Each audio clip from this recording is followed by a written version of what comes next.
Hello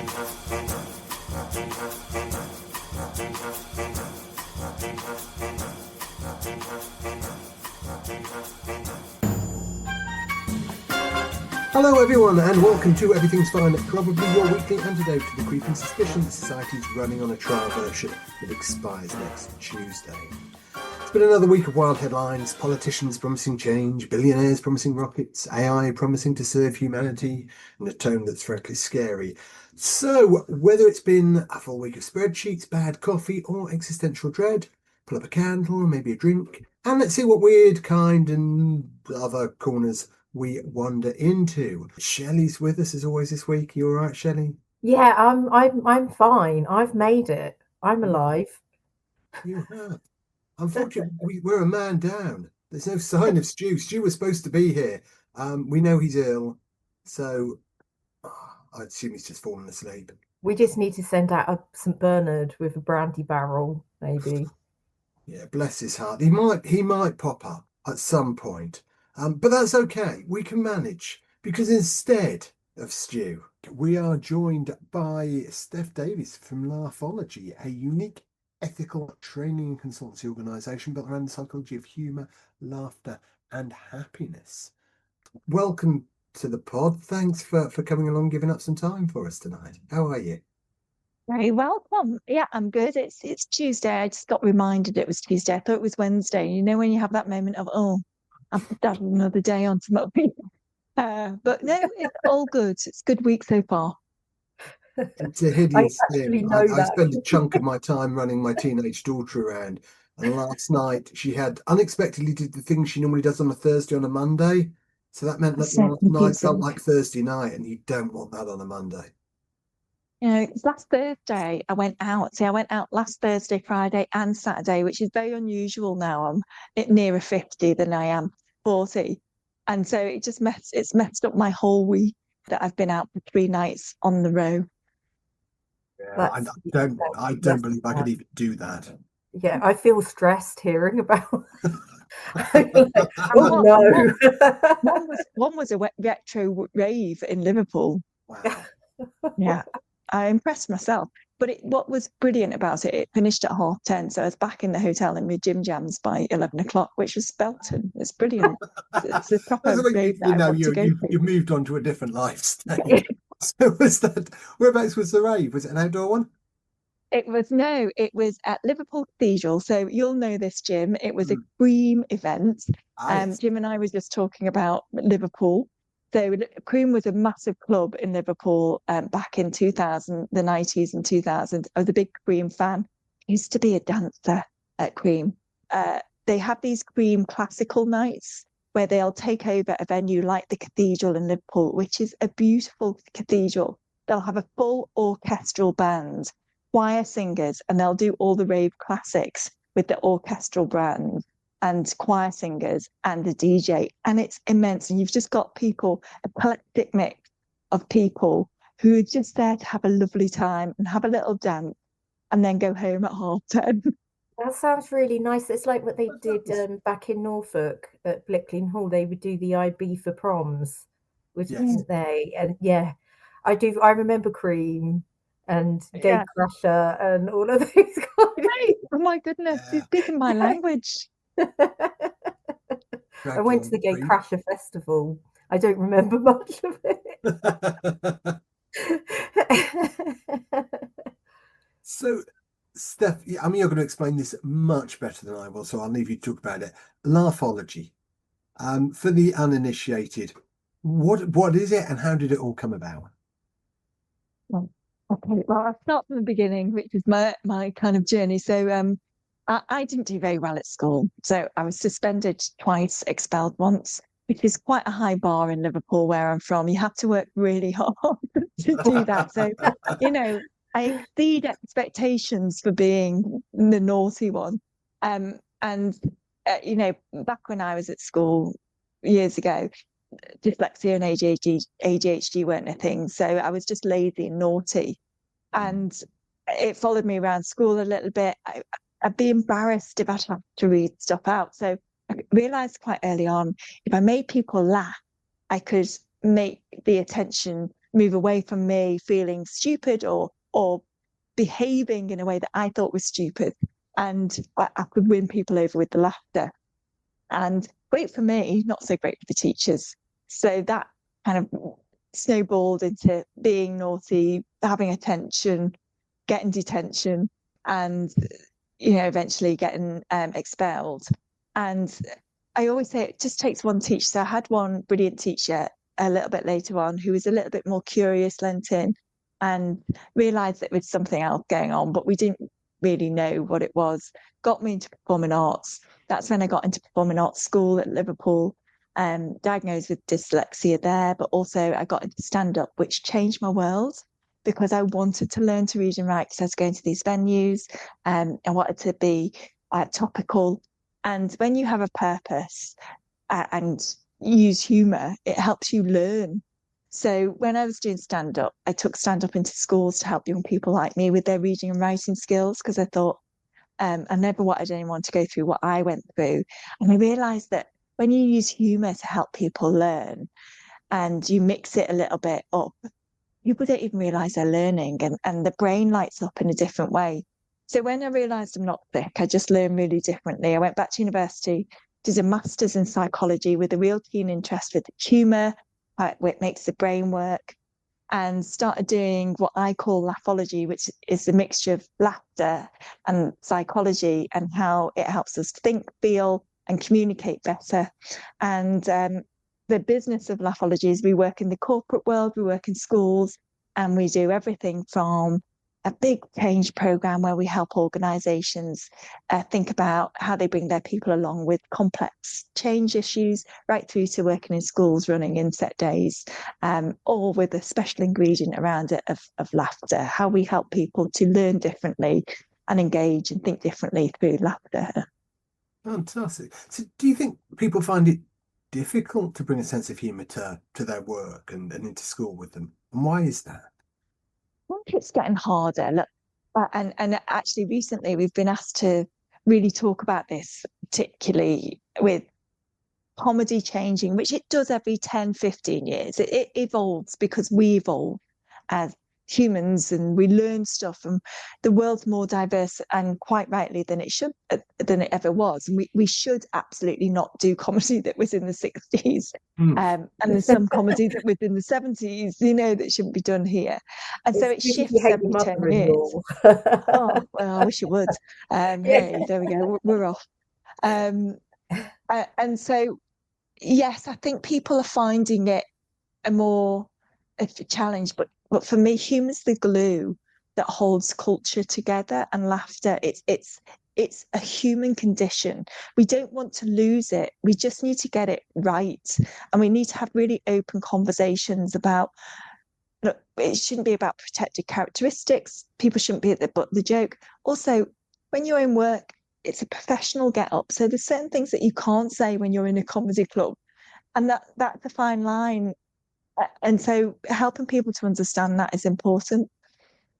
So how do you feel we can bring more fun and laughter back into our lives? Because there's been a lot of bad news around. And one of the reasons we started Everything's Fine probably is because there just seemed to be so much bad news around, and we just wanted to try and spread a little bit of positivity and joy around the place and remind people that things are not always all that bad. How can we bring more of that joy into our lives, would you say? I think look for it and make time for it. Yeah, it's known to news outlets all over the world that negativity sells. Yeah, So absolutely. that's why we just get fed negative news. But there are positive things that go on in the world. There's lovely stories all the time. And I always talk to people about seek out your humor triggers. So the things that make you laugh, make time for that, make time for joy, because I think the world becomes so fast paced that if we don't do that, we're not actually feeding our brain, and our brain needs to be fed and exercised as much as our body does. It needs nutrition, and that comes from sleep, that comes from socializing, that comes from laughter, from joy. So we need to seek that out and make time and effort for it. Fantastic. Yeah, I think it's really it says a lot when people get to do stand-up comedy. Like, I mean, I've stand-up comedy, I think would be like a dream job, like to stand and make people laugh, but actually doing it's really hard, isn't it? You know, like to, because I just feel like, yeah, I can be quite funny sometimes and people find me funny, but that's kind of situational, isn't it? Oh, look, um, Judy Finnegan's turned up. um, but yeah, I can imagine if I probably then try to go and stand in front of everyone with like a written like sketch or with a written stand-up show, I bet it would really bomb.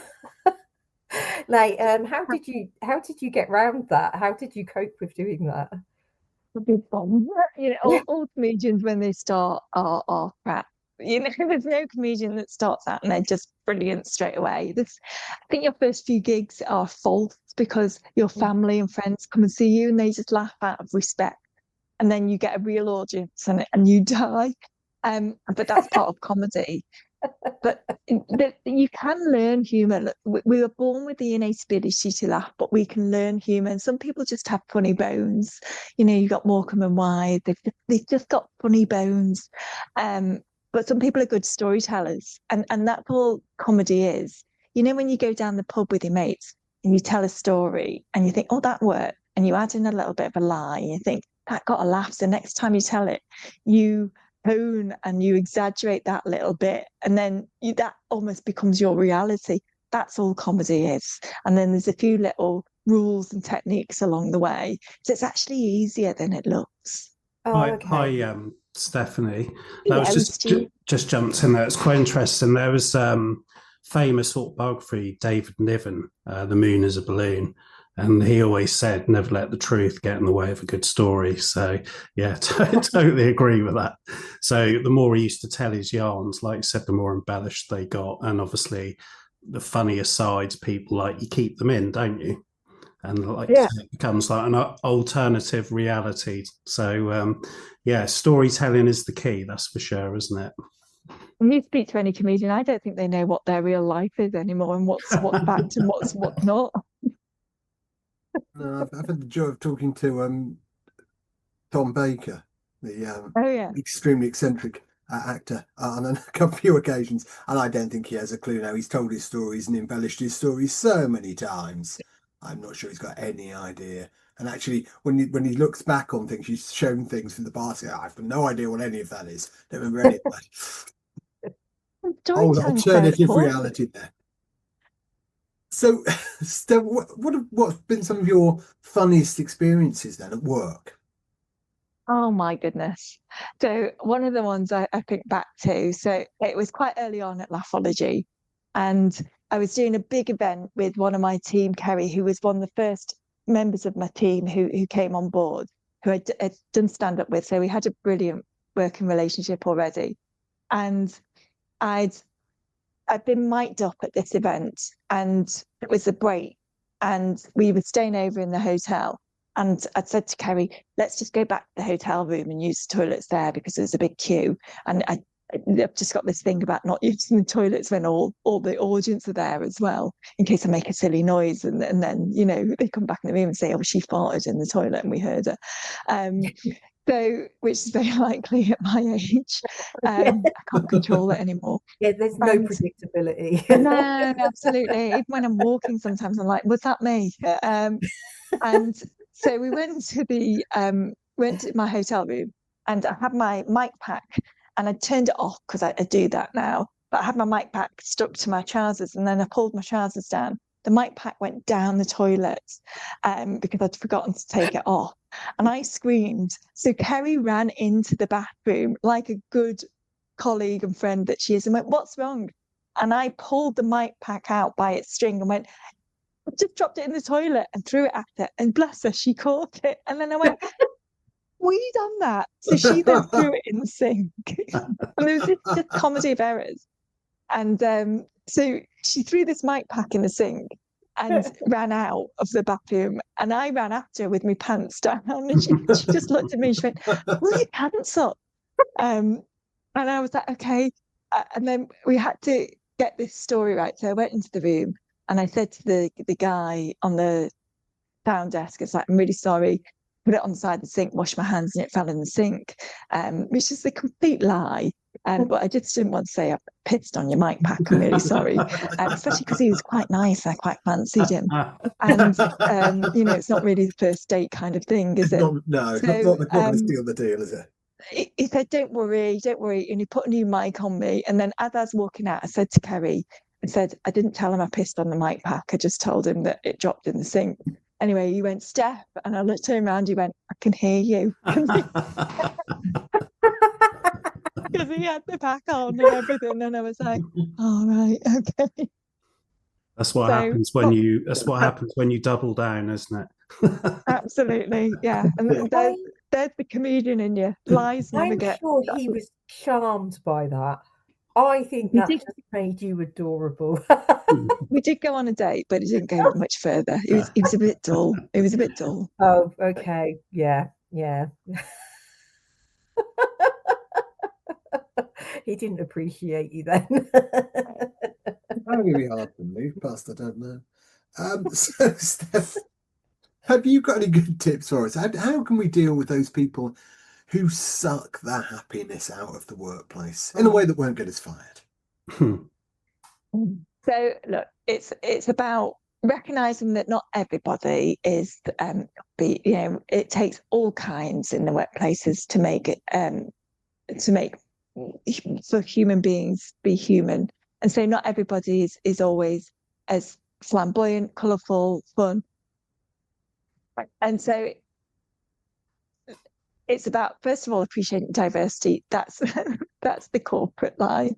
And then the other part of it is we don't have to be friends with everybody. We just have to trust that they do a good job. And if they do a good job, that's okay, how do we protect ourselves from some of those people? It's about recognizing, where do you get your energies from, and making sure if you have to have a meeting with them, that you've got your energies in the right place first, and so you're not sucked into that hole of nothingness. Yeah, I know I'm not very good actually at pretending to not be bored.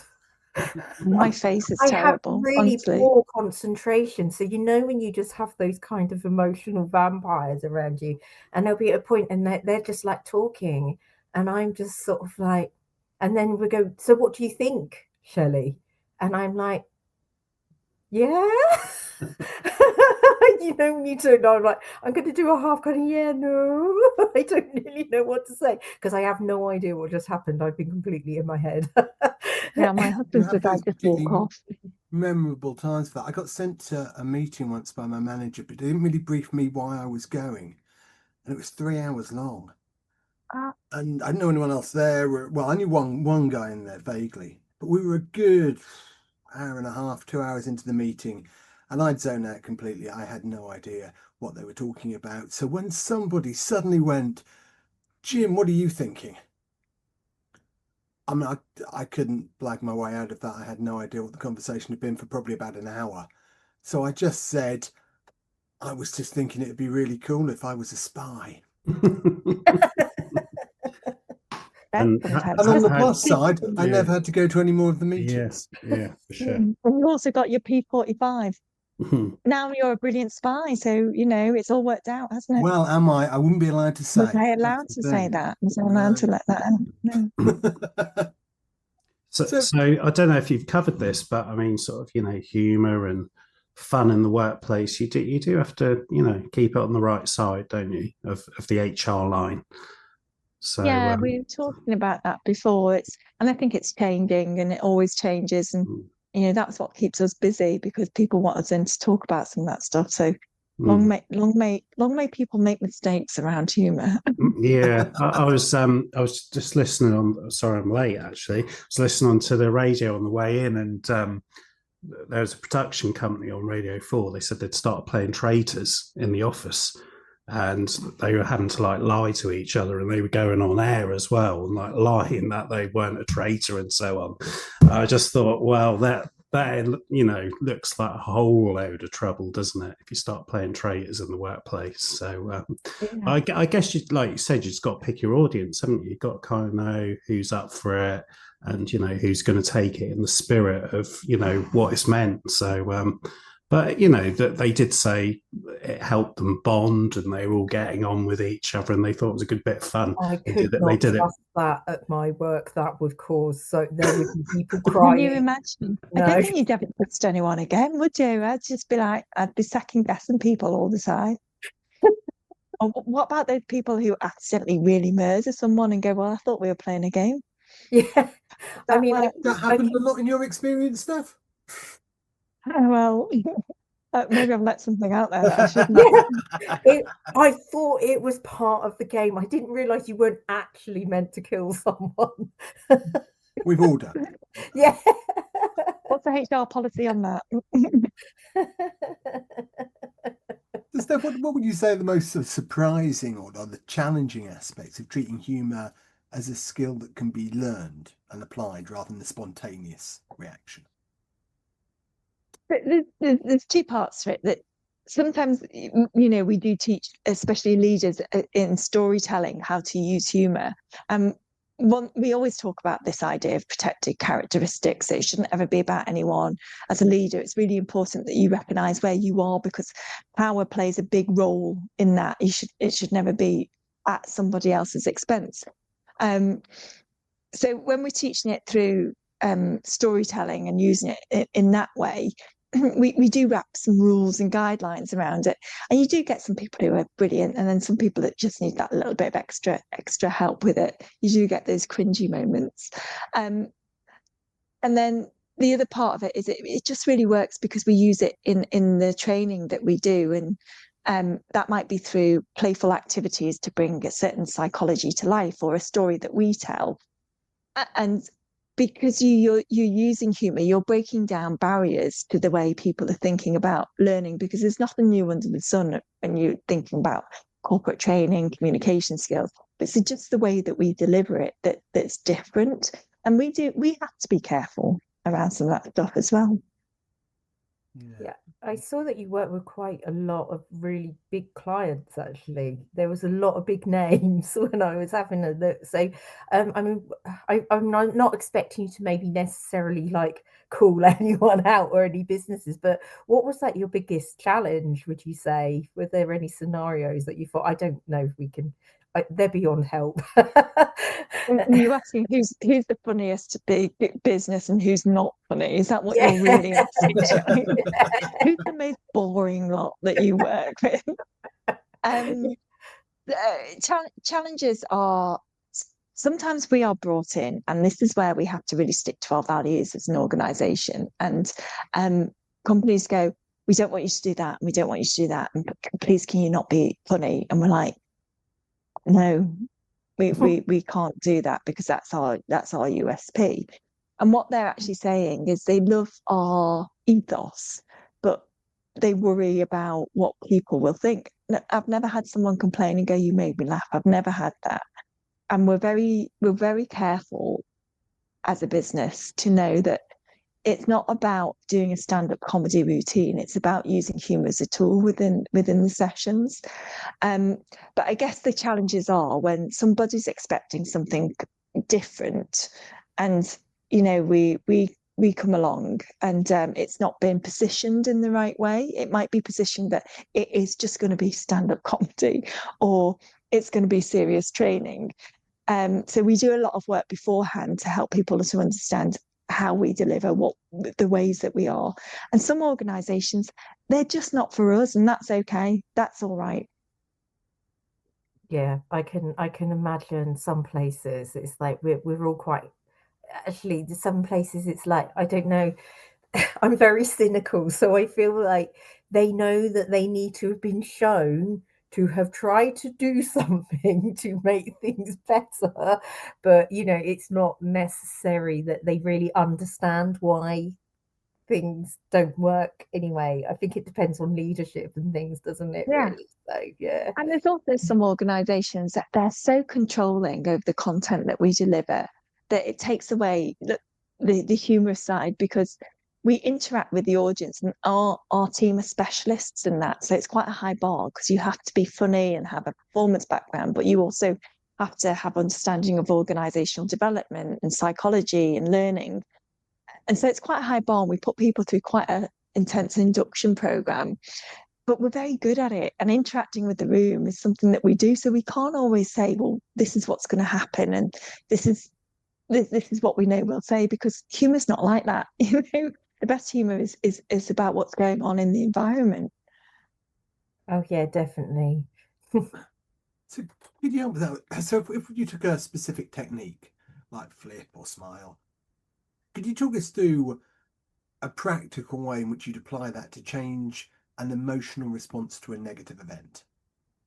So flip's a really good one, and it's one that is one of our top tools that organizations love, because it's a really lovely, nice, neat way to think about things differently, especially around change, which is huge in organizations.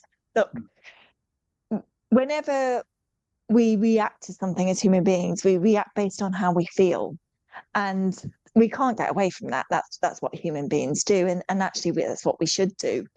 It's, do we react to the reaction, and that's sometimes that fight or flight. Do we then, you know, blame others, or do we argue? So flip's a lovely tool to kind of go pause in the moment, and can we flip it round? And it stands for focus, language, imagination, and pattern breaking. And I always say it's like your humor toolkit. And what I mean by that is I researched it when I was first doing stand-up comedy and my psychology masters, and I thought there's something in this, because actually as a comedian you learn to flip a situation on its head and take a step back and go, oh, I might have had an argument with my husband, but there's 10 minutes of a routine in this. So you flip it round and focus differently. So the F is for focus. Is my auto response is, how does this feel? And often we're driven by emotions to then react to a situation. And is that focus my emotional response, or can I look at it differently?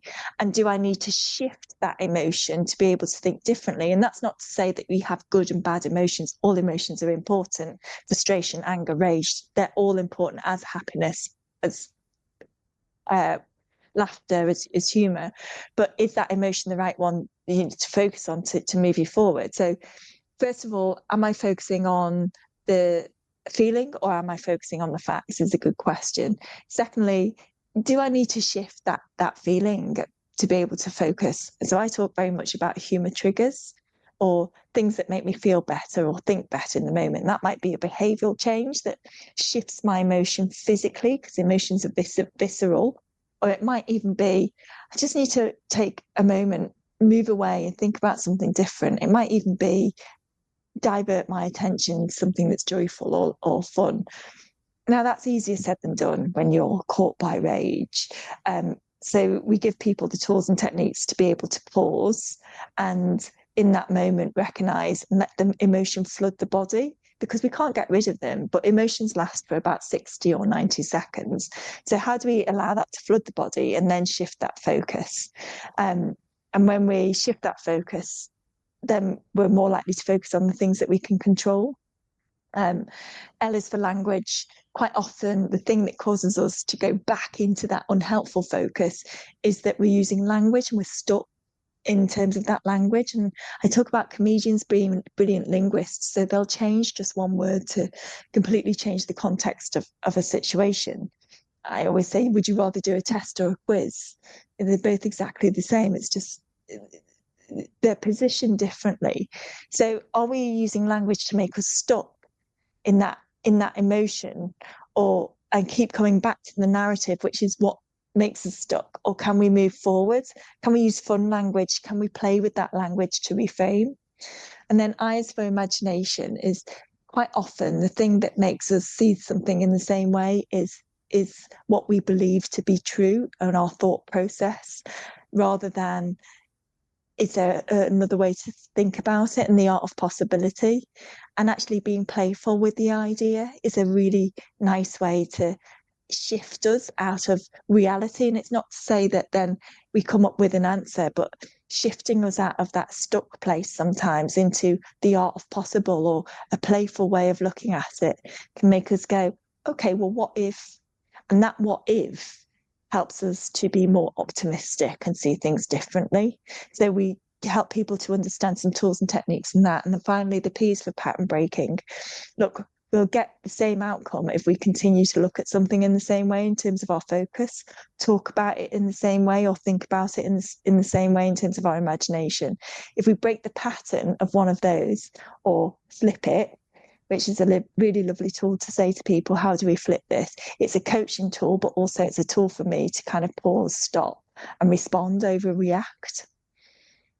Oh, that made me think, actually, when you were saying about, that sort of switching of emotion. It did make me think about, this is obviously a very simplified version of this, but have you ever been in an argument with, like, say, your partner or something like that, and then one of you accidentally says something that is actually really quite funny, and then you have this moment where one of you's laughing, but maybe if the other one of you's really, really upset, you kind of want to laugh, and you're then all trying to decide, do we both just start laughing now and move on from this, or do I stay angry with you? Right. It's like we can choose to hold that rage or not, can't we? And you cannot laugh and be angry at the same time. They're two conflicting emotions. And I'm not saying that anger isn't the right emotion for certain situations, but is it helping us to move forward out of what I need to do now? So, yeah, nothing better than when someone makes a mistake. See, because I'm dyslexic, if we're in an argument, I'll often get a word wrong. It really pisses me off. Because my husband corrects me in the middle of the argument. And what I've said is something completely different to what I mean. I think that's quite interesting, Shelley. We were talking at work the other day about offence and whether that's a choice or not. Because you can choose not to be offended, can't you? So we were talking about ways of, when someone's maybe saying something abrupt at work or whatever, you can then just choose, actually, I'm going to reframe that, and I'm not going to be offended by that.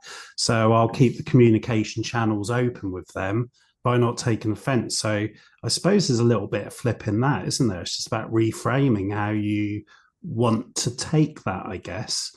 Whereas, humor is one way, but also it's a bit of a choice as well, isn't it? Yeah, and I think intent has a big part to play. Intent doesn't always negate impact, but if the intent wasn't there, can we have a discussion rather than taking offense and then educate? Because gosh, there's too many wars and challenges in the world. Let's come together using laughter rather than using it as a divide. I mean, is it ever healthy to take offense? I mean, does it actually do anyone any good? Yeah, we were just discussing that the other day, sort of when, you're chatting and people get upset and so on. And sometimes it just puts a big block in the way, doesn't it? So there's a lot of choices we can make, isn't there, about language and how we accept it and, how we kind of communicate with each other. But I think that flip is it's a really good technique. I might start trying that out, see how we get on. Probably get sacked, but I'll give it. How can we should have caveats? Yeah. Like, how can you stop being an arsehole? We're all surprised you haven't been sacked years ago. So well done for hanging on in there. I'm just one event off being cancelled these days, I think. Yeah, we've all got really grown-up jobs and we probably shouldn't. I think that's the other thing, cancelled as well. What about if you just choose not to be cancelled? Can that work? That's what Jimmy Parr says, isn't it? He's right. Okay. Yeah. He talks about constantly that he's trying to get cancelled to the point of that he doesn't believe in it type thing. So he talks about that all the time. Yeah, because I think we're sort of overcoming it because if you just again refuse. Yeah. And Ricky Gervais as well. He talks about it a lot. He's very intelligent when he explains offense and humor. It's easy. He's got a brilliant take on it. Yeah, and I think if you discuss those things in a critical way and look at all sides, then there's no reason why you can't talk about anything, is there really? If you kind of understand the subject and, like you say, the intent, isn't it? It's always about the intent. But sometimes that's quite hard to prove as well, isn't it? And it doesn't negate impact. So it's about those Yeah, balances, yeah. those things. Because I find always the get out for that is you can always prefix it, as Boris Johnson used to do with "that wasn't my intention." Yeah, I don't think Boris is really the level of morality that we should aim for. No, but it does seem to be, if someone prefixes with something that wasn't my intention, that's they sometimes feel that negates everything, don't they? So yeah, it's linguistics, isn't it? But it's interesting, isn't it? So let's all flip. I don't know if that's quite getting the point. No.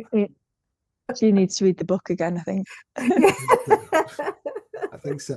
But it has been said by a few people in the past. I think the last time I really heard it talked about was when there was a court case. Was it a Canadian comedian? And there was he was taken to court, and there was even talk of him potentially going to prison on the basis of a routine that he'd done. Was that Jim Jeffries? I'm not sure if it was Jim Jeffries or not. I can't remember who it was now. But it brought a lot of this discussion around what's all right to joke about and who gets to decide that. And actually, it's this thing, well, either everything is funny or nothing is, because nobody gets to make that decision. And then At some point, stuff it's about at some point, someone is going to be offended. That at some point, because everybody's experience of life is different, and so everybody's got a different level of that. I think, we've got protected characteristics. I talked about this before, that absolutely is a no-go area and it's not that funny. But then you've got very clever comedians, way cleverer than me, who are so brilliant at putting together information in a very good way that makes you think, because then you laugh at something and then you go, shit, should I have laughed at that? And then they point out why you've laughed at it. And there's a philosophy there that is greater than the joke. Yeah, sometimes it is. It's not like nervous laughter if someone has said something really shocking. It's just, it catches you out, I suppose, doesn't it? Can do, certainly. Well, Steph, we've probably used up enough of your time for today. Thank you ever so much for joining us. If people want to find out more about Laughology, the website is laughology.com, is that right? .co.uk. So yeah, laughology.co.uk. And please go on. We've got loads of free webinars. Once a month we do something that's a freebie. People can join, share it with your teams, and they always get full, so do join early. I might share it with my work. Please do. Thoroughly recommend it. Turning up. Very interesting and a very different way of looking at these things. I first came across Laughology actually through the CIPD podcast that you did a few months ago. Yeah. And now it just seemed like an absolutely fascinating thing that you're doing there. So I really appreciate you taking some time out and coming and talking to us about it.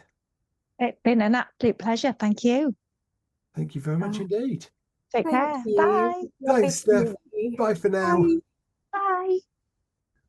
Well, thanks again to Steph for coming on the show today. What did we think of that, guys? I really liked her. Yeah, she was great. Yeah, she's my kind of person. I think I could definitely just sit with her drinking a bottle of wine and have a laugh.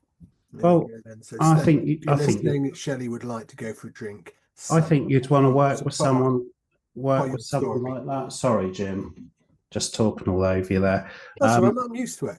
Oh, okay, right. No respect, is there? Like, I feel like we could actually perhaps do with her as like kind of like help us with our work relationships. Yeah. Maybe, but everything's fine. Probably should introduce the flip process. What do we all think? Yeah, the kind of flips we've been using at each other are not healthy.